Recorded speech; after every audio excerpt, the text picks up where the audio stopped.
se noie, il n'y a plus d'espoir. Fabien, Oui? je reviens de chez un vendeur. Oh purée, une belle maison, hein. Mais son annonce a été beaucoup trop vue sur le marché. Et il vend entre particuliers?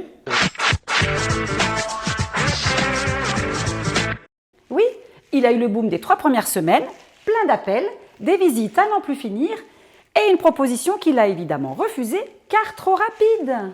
Et maintenant, les visites ne s'enchaînent plus, les appels se raréfient et rien ne semble annoncer que quelque chose va changer. Eh oui, et comme ça n'avance plus, maintenant, chez lui, il fait appel à 4 professionnels. Ça sent le bien grillé. Un peu comme toi.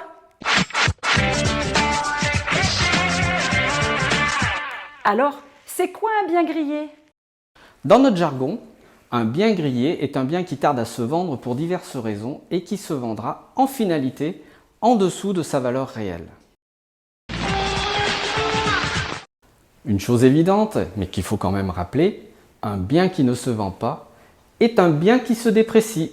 La première erreur amenant au bien grillé est la vente entre particuliers. Un prix hors marché, des photos et un texte peu attrayant, un bien mal préparé et des visites avec un vendeur omniprésent. Bref, la vraie recette du bien qui ne se vendra pas.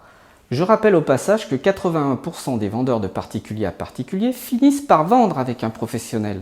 La seconde erreur, c'est de prendre une multitude d'agences pour commercialiser un bien. Et bien souvent, ceux qui essayent de vendre par eux-mêmes vont surréagir et vont ensuite multiplier les mandats de vente.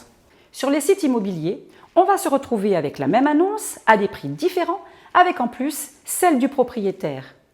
Et l'acquéreur dans tout ça? Et oui, on en oublie bien souvent l'acquéreur. Quand on recherche un bien, on va plusieurs fois par jour sur Internet et on a les alertes en plus qui apparaissent.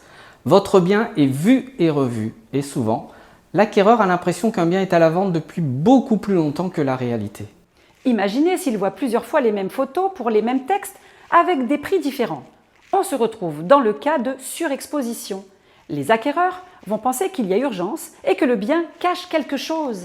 En fait, rien de bien crédible pour tenir un prix. Malheureusement, rien n'aboutira et votre bien sera vraiment grillé. Il faudra alors changer de stratégie. En fait, une bonne commercialisation, c'est tout simple. Un seul professionnel, comme BSK Immobilier, voire une exclusivité. Nous aborderons le sujet de l'exclusivité très prochainement. Entre parenthèses, si vous êtes dans cette situation du bien grillé, n'hésitez pas à nous contacter quel que soit votre lieu d'habitation. On a la solution. C'est vrai que Fabien et moi, nous sommes dans le Var. Oui, je sais, il y a du soleil dans le Var. Mais vous pouvez nous appeler partout en France. En attendant, likez, abonnez-vous, partagez cette vidéo, parlez-en autour de vous et on se retrouve la semaine prochaine. Pour vous donner nos astuces pour vous en sortir avec ce satané bien grillé. À la semaine prochaine.